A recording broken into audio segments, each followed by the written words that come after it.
This is not the only site, obviously, that you own in Williamsburg. Are you ever concerned that pricing is rising so much in Brooklyn that as a developer you won't be able to find the sites that you need to continue to build projects that'll make economic sense to you? You know, it's an issue. There are a lot of new entrants, some of them foreign, some of them outside of New York, most of them not local developers who are desperate and struggling to break in and say that they own something in Brooklyn.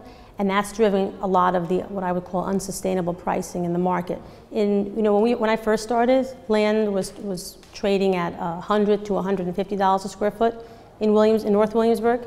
I'd say today there are probably people buying over $500. For every square foot you can build, paying $500. Yeah, I mean, that's a Manhattan price. That is a Manhattan price. So there have been numerous sites that we were really excited about where we fell out because I'm very disciplined in terms of pricing because we finance our deals a little differently. Talk about your project on Kent Street where you're planning this. It's a big office tower. I think it really gained a lot of attention. People said, wow, you're going to build an office building in Williamsburg. When land started to escalate in residential Williamsburg, I began to look around for opportunities in commercial Williamsburg.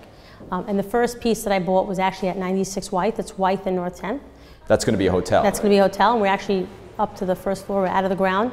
There have been well over 50,000 residential units brought online in the last 10 years in Williamsburg and virtually no commercial development.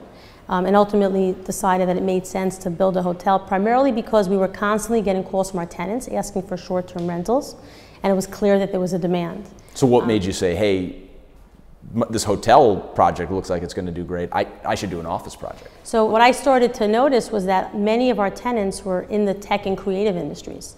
And at the same time, I was part of the team, the group that bought a piece on North 6th in Bedford, the American Apparel site, and was surprised to find a gaming company on the second floor, and started to recognize that in the lifestyle of people wanting to work close to where they live, there really was very little office space in Williamsburg. Entrepreneurs want to be in Brooklyn.